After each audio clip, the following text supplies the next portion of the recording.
बिहार विधानसभा का चुनाव दिनों दिन दिलचस्प होता जा रहा है।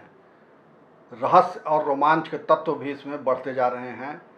पहले जहां दो कोणीय संघर्ष लग रहा था कि एक एनडीए का खेमा रहेगा, एक महागठबंधन का खेमा रहेगा और इन्हीं के बीच मुकाबला होगा, वहीं अब कई कोणों में मतदाता विभाजित होंगे, ऐसा देखने में आ रहा है। अभी जो दृश्य दिख रहे हैं, क्योंकि इन दो प्रमुख गठबंधनों के अलावे कई अनेक गठबंधन बन गए हैं। सबसे दिलचस्प चुनाव में परिस्थिति ये पैदा हो गई है कि लोजपा जो कल तक एनडीए का अभिन्न अंग थी, वो अब एनडीए से अलग हो गई है। और अलग भी कैसे हुई?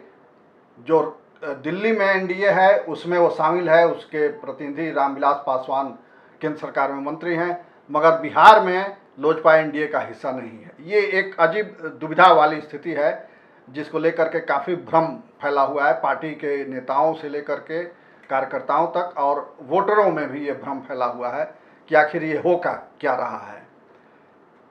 ये चर्चा जोरों पर है कि लोजपा और भाजपा का अंदरूनी तालमेल है, गठबंधन है और एक दोनों के बीच समझदारी है कि मिलजुल करके लड़ेंगे हम, और जदयू का जो खेमा है उसको कमज़ोर करेंगे। ऐसी समझदारी दोनों के बीच विकसित हुई है। ये चर्चा आम है, हम नहीं कर रहे, ये जो लोगों में चर्चा है, राजनीतिक गलियारों में चर्चा है, उसके आधार पर हम ये बात कह रहे हैं। क्या है सच्चाई?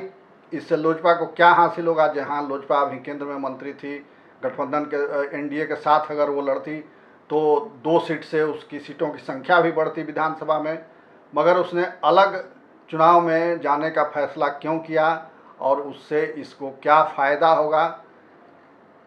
अभी एक और चर्चा तथ्य ये आया कि जो राजेंद्र सिंह थे, बिहार बीजेपी के उपाध्यक्ष और संघ में लंबे समय तक प्रचारक रहे, वो लोजपा में शामिल हो गए और टिकट लेकर के अब लोजपा के उम्मीदवार हो गए हैं।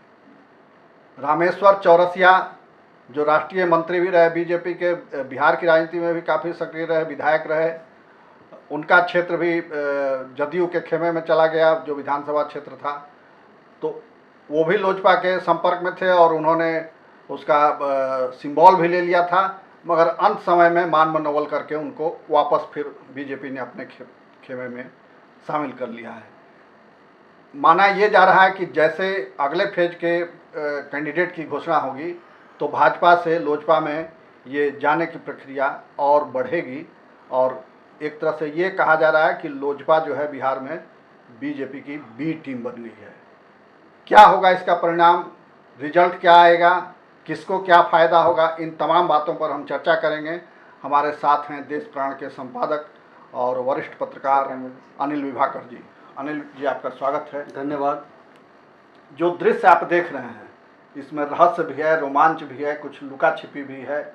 आखिर ऐसा क्या है कि लोजपा अलग हो गई और क्यों ये चर्चा है कि दोनों के बीच, लोजपा और भाजपा के बीच कुछ साठगांठ है?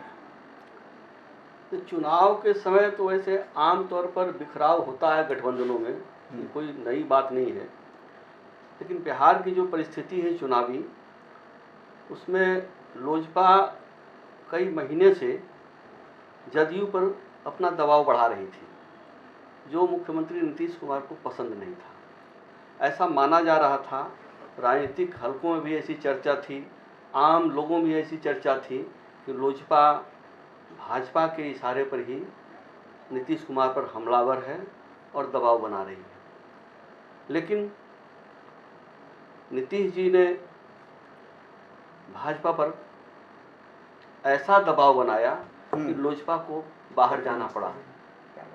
ये नीतीश जी के दबाव में भाजपा बुरी तरह अभी घिरी हुई है। यानी पहला दाव जो है वो उल्टा पड़ गया लोजपा का। लोजपा का पहला दाव उल्टा पड़ गया, और चाहे लाख दावे कर लें कि जदयू और भाजपा का गठबंधन जैसे चल रहा था वैसे चल रहा है, चलेगा, आगे भी मिलकर काम करेंगे। हकीकत यह है कि बिहार की जो भाजपा है वो जदयू के दबाव में बुरी तरह फंसी हुई है, और इसकी वजह से आप देखा होगा आपने, कल 3 बजे जदयू और भाजपा की प्रेस कॉन्फ्रेंस की निर्धारित थी, जी। लेकिन ऐसी चर्चा है जो सूत्र बताते हैं कि नीतीश जी ने साफ साफ प्रेस कॉन्फ्रेंस में जाने से इनकार कर दिया और यह कहा भाजपा को, यदि आप लोगों ने यह मैसेज स्पष्ट रूप से, यह संदेश स्पष्ट रूप से नहीं दिया कि नीतीश एनडीए में, बिहार एनडीए में नीतीश को जो नेता नहीं मानेंगे उनके लिए एनडीए में जगह नहीं है, अगर यह संदेश भाजपा ने स्पष्ट रूप से नहीं दिया तो मैं प्रेस कॉन्फ्रेंस में नहीं जाऊंगा। ये नीतीश जी का दबाव था और इस दबाव के कारण 3 बजे की प्रेस कॉन्फ्रेंस तो रद्द हुई ही, टली ही। बिहार भाजपा के प्रदेश अध्यक्ष डॉक्टर संजय जायसवाल को 44 सेकंड की प्रेस कॉन्फ्रेंस करनी पड़ी, महज 44 सेकंड की, अद्भुत है ये करनी पड़ी, जिसमें उन्होंने कहा कि भाजपा एनडीए में उसके लिए कोई जगह नहीं है जो नीतीश जी को नेता नहीं मान रहा हो। जो नीतीश कुमार को नेता मानेगा वही एनडीए में रहेगा। इसके बाद 44 सेकंड का, अमूमन जबकि प्रेस कॉन्फ्रेंस घंटों चलते हैं, और उसके बाद सवाल जवाब होता है, उन्होंने जवाब ही नहीं दिया किसी संवाददाता का, उठ के चल दिया उन्होंने। अच्छा, सिर्फ यही कहने के लिए लगता है आए थे 44 सेकंड में यही कहा उन्होंने। और इसके बाद 5 बजे प्रेस कॉन्फ्रेंस हुई जिसमें नीतीश जी ने साफ साफ कहा कि हम लोगों में कोई विवाद नहीं है, कोई भ्रम की स्थिति नहीं है, 122 सीट पर जदयू लड़ेगा और 121 सीट पर भाजपा लड़ेगी। जदयू अपने कोटे से हमको सीट देगा और भाजपा अपने कोटे से सहनी जी को पार्टी को टिकट देगी। ये तो लेकिन उसमें उसमें भी एक बड़ी बात यह है, दबाव का बता रहा हूँ, दबाव कैसे है। आप देख लीजिए, प्रेस कॉन्फ्रेंस में नीतीश जी ने जब अपना बयान जारी कर दिया, उसके बाद उन्होंने कहा भाजपा की तरफ से, जो भाजपा के बिहार प्रभारी हैं भूपेंद्र यादव, उनको बोलने के लिए कहा, कब आप बोले, जबकि चुनाव प्रभारी बिहार के देवेंद्र फडणवीस हैं। उनको एक तरह से औकात बताई है उन्होंने। तो इस तरह से लगता है भाजपा पूरी तरह जदयू के दबाव में है, इसका दांव जो है, और इसके जिम्मेदार जो है भाजपा का नेतृत्व है, यहाँ का स्थानीय नेतृत्व। यानी ये कहा, तो ये हम फिर लौट रहे हैं लोजपा की ओर। लोजपा ने आखिर ऐसा क्यों किया? क्या ये आत्मघाती कदम है या उसका फायदा होगा इसमें? नहीं, लोजपा के लिए आत्मघाती कदम नहीं है। इसलिए आत्मघाती कदम नहीं है कि लोजपा के बिहार में सिर्फ 2 विधायक हैं, और अलग होकर लोजपा जब चुनाव लड़ रही है तो निश्चित तौर पर इससे ज़्यादा विधायक उसके दल में होंगे, उसके जीतेंगे। उसके पास सीटों की कोई सीमा है नहीं। और आप देख रहे हैं असंतुष्ट जो हो रहे हैं भाजपा से, वो लोजपा की टिकट पर खड़े हो रहे हैं। उनके लिए द्वार खुल गया है। जैसे राजेंद्र सिंह की चर्चा अभी आपने की है, तो इसी तरह रामेश्वर चौरसिया के बारे में चर्चा हो रही थी, और भी कई लोग हैं जो लाइन में लगे हुए हैं। तो उसके लिए तो लोजपा के लिए द्वार खुला हुआ है, और इतना तय है कि 2 सीट से ज़्यादा सीट उसको आएगी चुनाव में। तो उसके लिए तो फायदेमंद है सौदा ये। और ये जो कहा जा रहा है कि लोजपा और बीजेपी के बीच कुछ अंडरस्टैंडिंग है, तालमेल है, इसमें कितनी सच्चाई है? मैं कह रहा हूँ तालमेल, देखिए शुरुआत में तो इसमें कोई संदेह नहीं है, मुझे लगता कि लोजपा ने जो दबाव बनाया उसके पीछे भाजपा है। वो भाजपा के इशारे पर ही उसने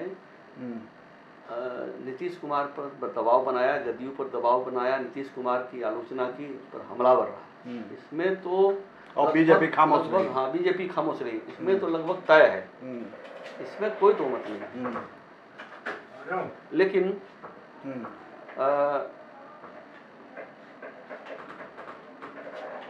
अब स्थिति यह है कि बहुत मजबूरी में भाजपा को अपना लोजपा से किनारा करना पड़ा है।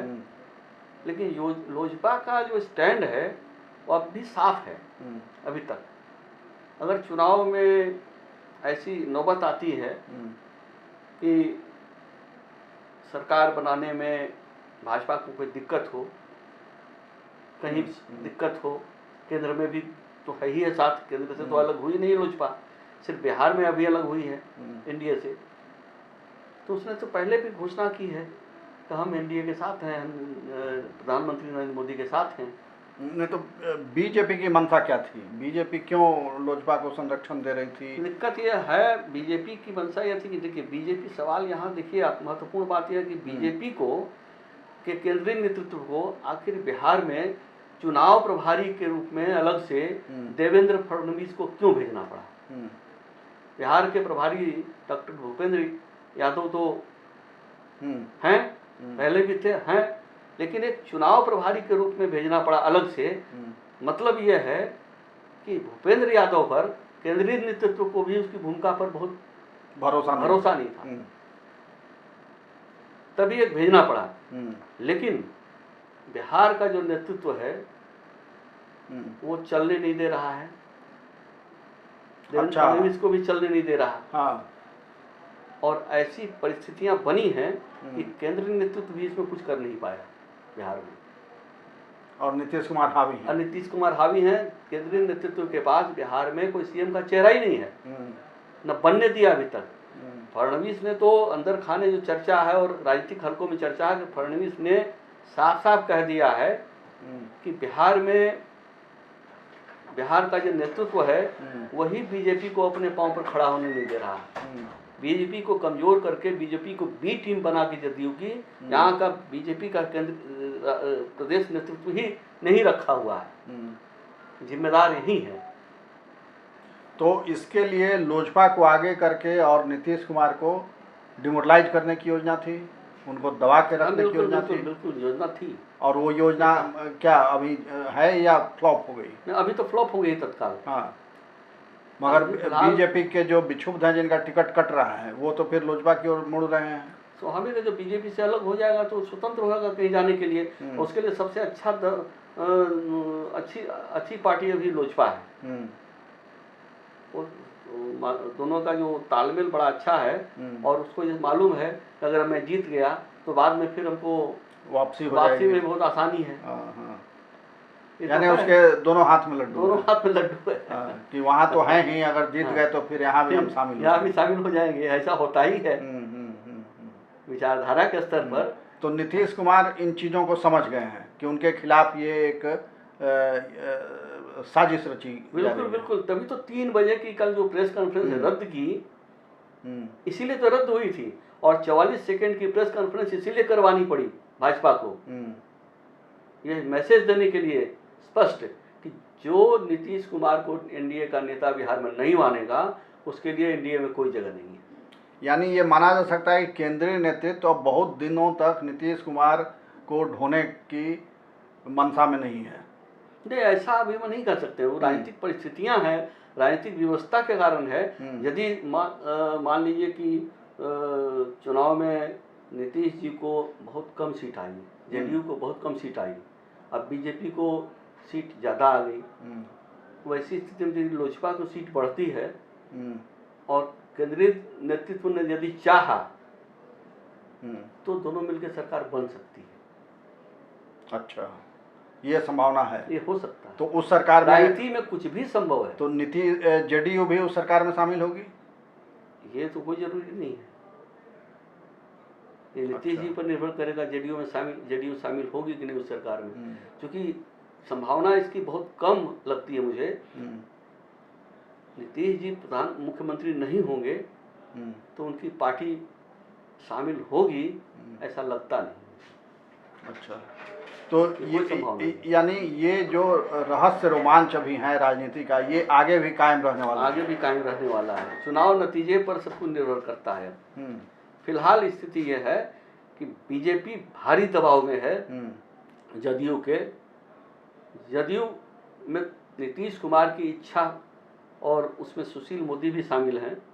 अच्छा, मुख्यतः सुशील मोदी ही मुख्य किरदार हैं राजनीति के बिहार में भाजपा के, जो बीजेपी को जिन्होंने पिछलग्गू पार्टी बना के रख दिया है। अच्छा। जदयू की पिछलग्गू पार्टी जो है बीजेपी हो गई है बिहार में। मगर दोबारे नीतीश को महागठबंधन के पाले से खींच करके बीजेपी में लाने वाले भी तो वही हैं, सरकार बनवाने वाले भी वही हैं। तो ये तो पीएम एलिमेंट में बता चुके हैं। हाँ, ये कहाँ बोल रहे हैं आप? हाँ। ऐसी बात यदि करेंगे तो ये तो परिस्थितियां ऐसी थी, नीतीश जी को भी दिक्कत हो रही थी और दोनों की नाभिनाल मिली हुई है। सुशील मोदी और नीतीश कुमार दोनों की नाभिनाल जो है बिल्कुल मिली हुई है। अच्छा। उस सरकार में जब राजद और जदयू की सरकार थी तब भी मोदी जी जो है नीतीश जी से करीब थे, ऐसा नहीं कि उनसे दूरियां बन गई थी। और जब वहाँ संकट आया नीतीश जी पर तो उन्होंने पाला बदल लिया। जिन्होंने कहा कि मिट्टी में मिल जाएंगे लेकिन भाजपा के साथ नहीं जाएंगे, वो आज भाजपा के साथ हैं। राजनीति में कुछ भी होता है, तो ऐसी ही राजनीति फिर देखने को मिल सकती है। बिल्कुल बिल्कुल बिल्कुल जी, कोई दिक्कत नहीं है। तो चुनाव के नतीजा पर सब कुछ निर्भर करता है। तो चुनाव का नतीजा क्या आता है उस पर बिहार की राजनीति निर्भर करेगी। और अभी जो रहस्य रोमांच की स्थिति बनी हुई है बिहार की राजनीति में वो कायम रहेगी जब तक कि नई सरकार नहीं बन जाती है। और जो अंदरूनी राजनीति चल रही है, जो खींचतान चल रही है एनडीए के अंदर, उसमें पहले दौर के खेल में नीतीश कुमार भारी पड़े हैं बीजेपी पर, ये कहा जा सकता है। जो हमारे एक्सपर्ट थे अनिल विभाकर जी, उनकी ये स्पष्ट राय है कि चुनाव के बाद हो सकता है कि समीकरण बदल जाए और नीतीश कुमार मुख्यमंत्री न रहें। मगर वो सब कुछ इस पर डिपेंड करेगा कि किसको कितनी सीटें आती हैं। हमारी चर्चा यहीं समाप्त होती है। हमें दीजिए इजाज़त। नमस्कार।